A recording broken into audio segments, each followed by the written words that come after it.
Good morning everybody. Shravan classes में आपका स्वागत है। तो आज हम 10th क्लास के मैथ का एक टॉपिक है ट्रिगोनोमेट्री, इसके बारे में चर्चा करेंगे।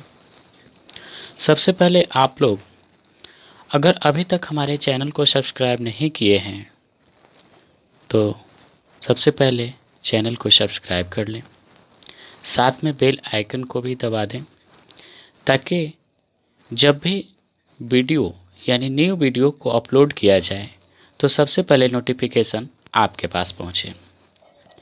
साथ में अपने दोस्तों के पास शेयर करना ना भूलें। इसके साथ साथ वीडियो को लाइक भी ज़रूर करें। तो चलिए हम लोग अपने टॉपिक पे आते हैं। हमारा टॉपिक है ट्रिगोनोमेट्री।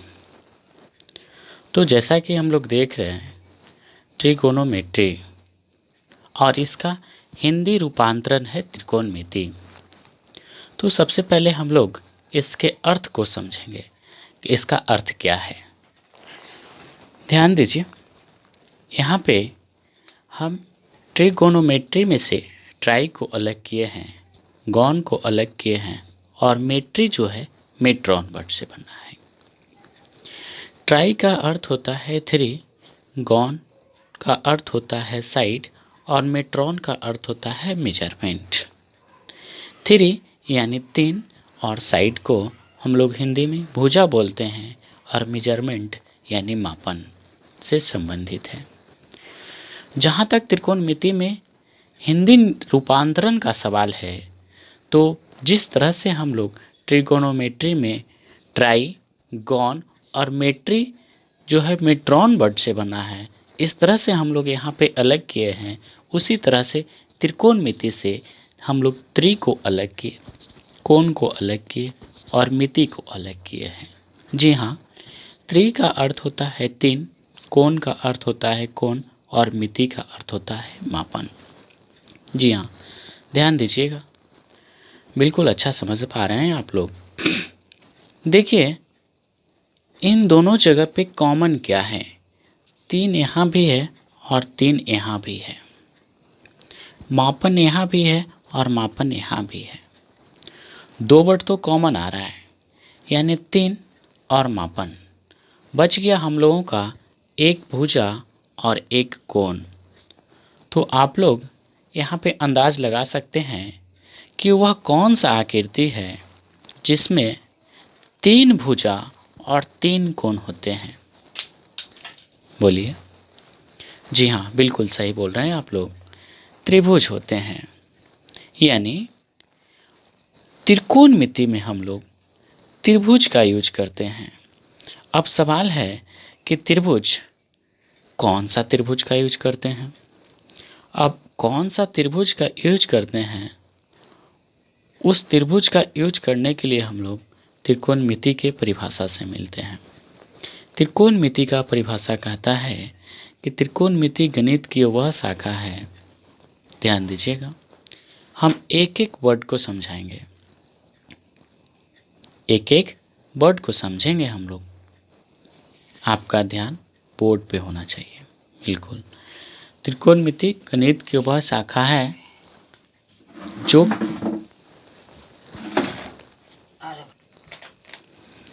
जो किसी समकोण त्रिभुज में 2 न्यून कोणों से संबंधित तीनों भुजाओं के अनुपात का अध्ययन करते हैं।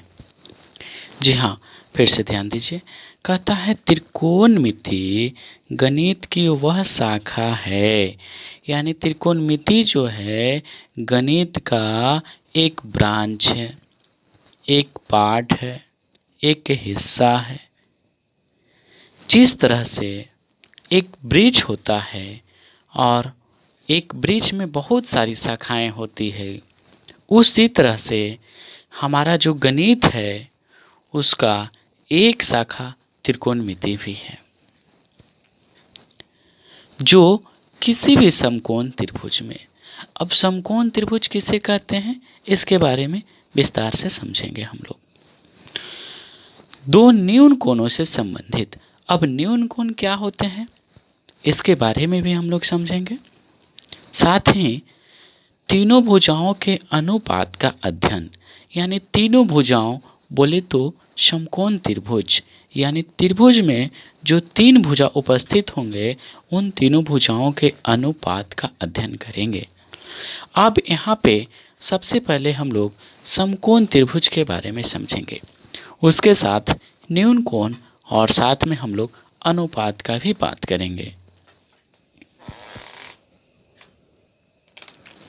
जी हाँ, तो हम लोग बात कर रहे थे समकोण त्रिभुज की। ध्यान दीजिए, यहाँ पे ए बी सी एक समकोण त्रिभुज बनाया गया है। अब आप कैसे जानेंगे कि यह समकोण त्रिभुज है? तो समकोण त्रिभुज का डेफिनेशन कहता है कि वैसा त्रिभुज जिसके एक कोण की माप 90 डिग्री हो उसे समकोण त्रिभुज कहेंगे। वैसा त्रिभुज जिसके एक कोण की माप 90 डिग्री का हो उसे समकोण त्रिभुज कहेंगे। अब ये 90 डिग्री कैसे है, अब आप कैसे मानेंगे? तो हम आपको पिछले क्लास की कुछ बातें ध्यान दिलाना चाहते हैं। 9th क्लास में आप लोग एंगल बनाने के लिए सीखे होंगे। 9th क्लास में एक लाइन ऐसे, यानी क्षैतिज तल पे एक रेखा खींची जाती थी, इसके ऊपर एक अर्धवृत्त बनाया जाता था और यहाँ से एक बार काटे तो 60 डिग्री और दूसरी बार काटे तो 120 डिग्री, और इन दोनों जगह से एक बार यहाँ से और एक बार यहाँ से अगर कट करते थे तो ये जो कटता था ये हमारा यहाँ से यहाँ तक 30 हो गया और ये 60 पहले से है तो 60 + 30 मिलकर के 90 हो गया। यानी 90 डिग्री का एंगल जो भी बनता है वो परपेंडिकुलर होता है, यानी लंबवत होता है।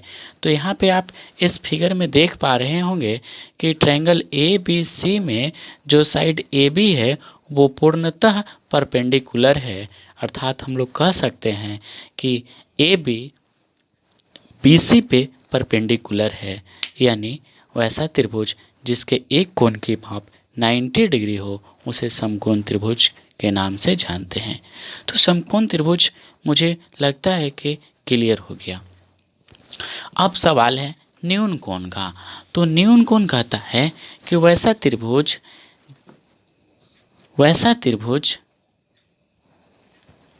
जिसमें 90 डिग्री से कम वैल्यू हो, है ना, यानी वैसा एंगल।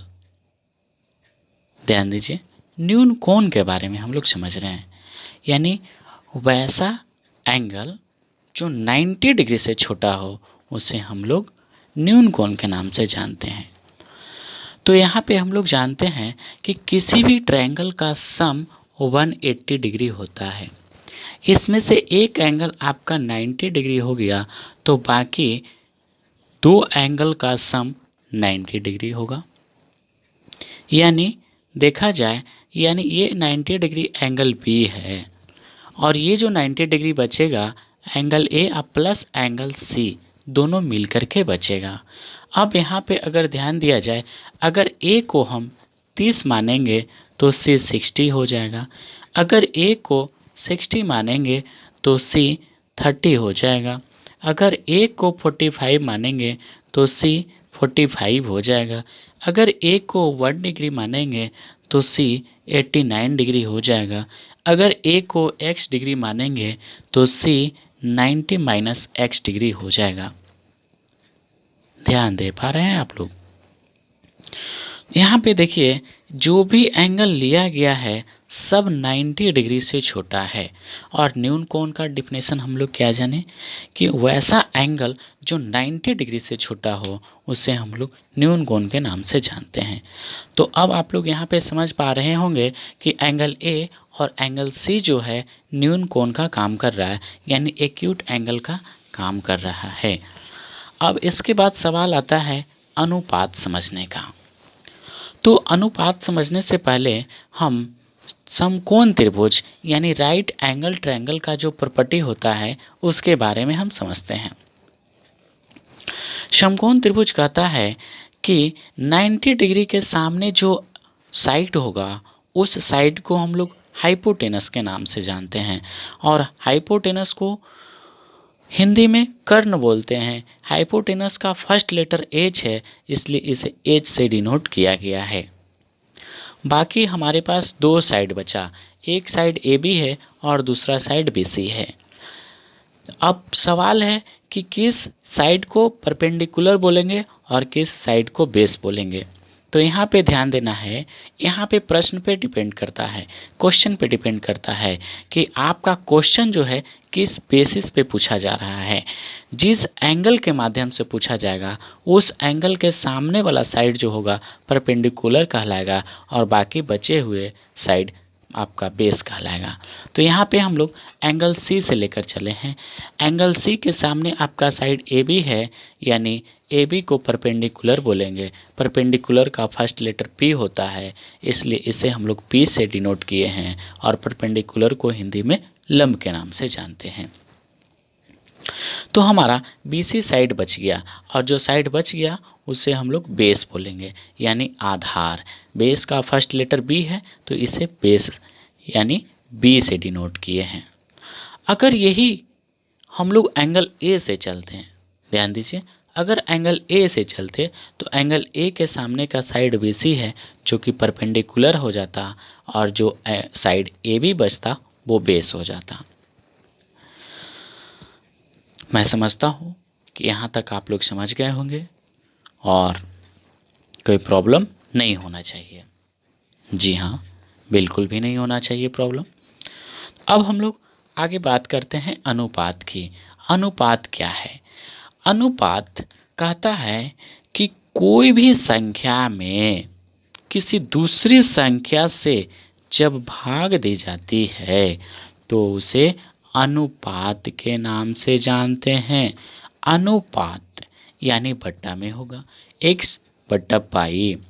यहाँ पे हम लोग 2/4 न्यूमेरिकल वैल्यू भी लिख सकते हैं। 2/4 ये हमारा अनुपात काटेंगे तो 2 यानी 1/2। अनुपात को हम लोग 1:2 इस फॉर्म में भी लिख सकते हैं। तो वही, लेकिन यहाँ पे त्रिकोणमिति का परिभाषा था कि किसी समकोण त्रिभुज में दो न्यून कोणों से संबंधित तीनों भुजाओं के अनुपात का अध्ययन करेंगे। तो यहाँ पे भुजाओं से रिलेटेड है तो हम लोग भुजा को लेकर चलेंगे। पहली भुजा आपका ए बी है, दूसरा बी सी और तीसरा ए सी है। देखिए, ए बी और ए सी का रिलेशन बनाए हैं हम लोग, तो अनुपात यानी बट्टा यानी भाग देना, तो ए बी बटा ए सी। दूसरा साइड है हमारा बी सी। ए बी और ए सी का रिलेशन बन गया। अब हम लोग बी सी को ए सी के साथ रिलेशन बनाएंगे तो बी सी बटा ए सी। ठीक है जी। अब ए बी को ए सी के साथ और बी सी को ए सी के साथ, यानी ए सी जो है दोनों साइड के साथ आ गया। यहाँ तक क्लियर है जी।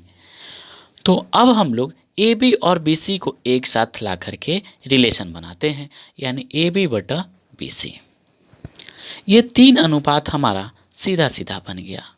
क्या और बनेगा? जी हाँ, बिल्कुल बनेगा। अगर इसी तीनों रेशियो को उलट दिया जाता है, यानी ए बी बटा ए सी के बदले ए सी को ऊपर और ए बी को नीचे, यानी ए सी बटा ए बी कर दिया जाए तो चौथा अनुपात मिल गया। उसी तरह से बी सी बटा ए सी को ए सी बटा बी सी कर दिया जाए तो पाँचवा अनुपात मिल गया। उसी तरह से ए बी बटा बी सी को बी सी बटा ए बी बोल दिया जाए तो हमारा छठा अनुपात मिल गया। यहाँ तक बिल्कुल क्लियर है? जी हाँ, मैं समझता हूँ कि यहाँ तक किसी को प्रॉब्लम नहीं होना चाहिए। अब ये जो अनुपात आप देख रहे हैं, टोटल अनुपात हमारे पास कितना हो गए?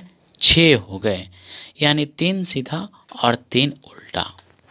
ये जो 6 अनुपात है इसी को हम लोग त्रिकोणमितीय निष्पत्ति के नाम से जानते हैं। इसी को हम लोग किस नाम से जानते हैं? त्रिकोणमितीय निष्पत्ति के नाम से जानते हैं। जी हाँ। अब त्रिकोणमितीय निष्पत्ति कहने का सवाल है तो हम लोग बारी बारी से देखते हैं। जैसे देखिए, पहला रेशियो हमारा है ए बी बाई ए सी। अब ए बी को आप देख रहे हैं कि ए बी को हम क्या बोले हैं, परपेंडिकुलर बोले हैं, यानी परपेंडिकुलर। और ए सी को क्या बोले हैं, हाइपोटेनस बोले हैं, यानी एच, पी बाई एच लिख सकते हैं। अब इसको किस नाम से जानते हैं, पी बाई एच को किस नाम से जानते हैं, तो इसको हम लोग S I N E, sine के नाम से जानते हैं। ये साइन हमारा पूरा नाम हुआ। अब इसको संक्षेप में हम लोग एस आई एन, और इसके साथ साथ जिस एंगल से चले हैं उस एंगल को साथ में लेकर चलेंगे, यानी साइन थीटा हो गया। अगर बात की जाए साइन का हिंदी का, तो इसको हिंदी में हम लोग जया बोलते हैं। क्या बोलते हैं, जया बोलते हैं। दूसरा आ गया हमारा बी सी बटा ए सी, बी सी बटा ए सी, और बी सी को बी और ए सी को एच, यानी बी बाई एच। अब बी बाई एच को किस नाम से जानेंगे, तो बी बाई एच को कोसाइन के नाम से जानते हैं। जी हाँ, जिस तरह से साइन में हम लोग 3 लेटर लिए थे, उसी तरह से कोसाइन का भी 3 लेटर लेंगे। साथ में जिस एंगल से चल रहे हैं उस एंगल को दर्शाएंगे, यानी कॉस थीटा हो गया। अब इसको हिंदी नाम की बात की जाए तो इसको हम लोग कोजया के नाम से जानते हैं। अब तीसरा अनुपात की बात करते हैं। तीसरा अनुपात है ए बी बटा बी सी, ए बी बटा बी सी। ए बी को पी यानी परपेंडिकुलर और बी सी को बी यानी बेस, पी बाई बी के नाम से जानते हैं। अब पी बाई बी को किस नाम से जानेंगे, तो पी बाई बी को हम लोग टेंजेंट के नाम से जानते हैं। जिस तरह से साइन और कोसाइन का 3-3 लेटर लिए हैं, उसी तरह से हम लोग टेंजेंट का भी 3 लेटर लेंगे। साथ में जिस एंगल से चल रहे हैं उस एंगल को दर्शाएंगे, यानी टैन थीटा। अब टैन को हिंदी में बात की जाए तो इसको हिंदी में हम लोग स्पर्श जया के नाम से जानते हैं। बात करते हैं हम लोग अब इसी का 3 हमारा सीधा रेशियो आ गया। अब इसी को अपोजिट करते जाएंगे। A B by B C को हम लोग B C by A B लिख सकते हैं जी। अब बी सी को बेस बोले हैं, यानी बी, और ए बी को परपेंडिकुलर बोले हैं, यानी पी इक्वल टू, यानी बेस बाई परपेंडिकुलर को हम लोग किस नाम से जानते हैं, तो कोटेंजेंट के नाम से जानते हैं। कोटेंजेंट का 3 लेटर लेंगे तो कॉट, साथ में जिस एंगल से चले हैं उस एंगल को दर्शाएंगे तो कॉट थीटा। अब इसको हिंदी में बोलेंगे हम लोग को स्पर्श जया।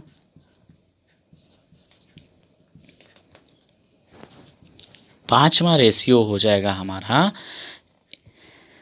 ए सी बाई बी सी। ए सी को हम लोग एच बोले हैं और बी सी को बी बोले हैं, यानी एच बाई बी को किस नाम से जानेंगे, तो एच बाई बी को हम लोग सेकेंड के नाम से जानते हैं। सेकेंड का 3 लेटर लेंगे तो सेक हो जाएगा। साथ में जिस एंगल से चले हैं उस एंगल को दर्शाएंगे तो सेक थीटा। अब सेकेंड का हिंदी में किस नाम से जानते हैं, तो 6 बोलते हैं इसको। हिंदी थोड़ा सा मज़ेदार है, ध्यान से सुनिए। 6। अब हमारा लास्ट रेशियो बचा छठा, B C by A B, नहीं sorry, B C by A B हम लोग कर चुके हैं।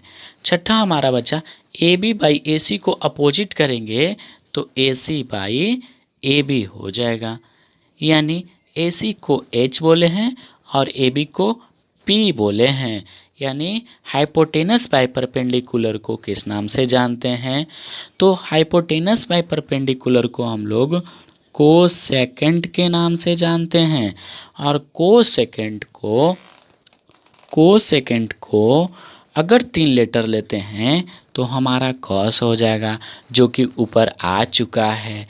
तो इस तरह से मैच नहीं करने की वजह से हम लोग इसको 2 लेटर और ले लेते हैं, तो ये हमारा बन जाता है कॉसेक। और साथ में जिस एंगल से चले हैं उस एंगल को दर्शाएंगे तो हो जाएगा कॉसेक थीटा। अब इसको हिंदी में बात करें तो ये हो जाएगा हमारा कोछे जी। अब आप देख रहे हैं कि ए बी बाई ए सी का अपोजिट है ए सी बाई ए बी, यानी ए बी बाई ए सी, इसका फार्मूला हो गया हमारा पी बाई एच, यानी परपेंडिकुलर बाई हाइपोटेनस को साइन के नाम से जानते हैं। और साइन का अपोजिट हो गया कोसेकेंट, यानी हम लोग संक्षेप वाला नाम देखें तो साइन थीटा का अपोजिट हो गया कॉसेक थीटा।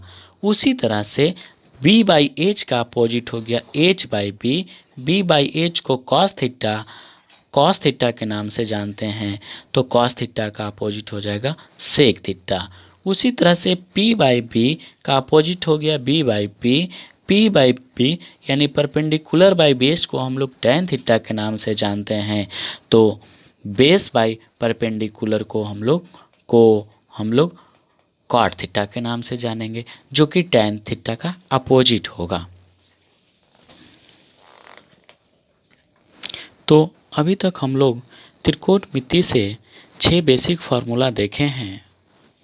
मैं आशा करता हूँ कि आप लोगों को ये वीडियो पसंद आया होगा।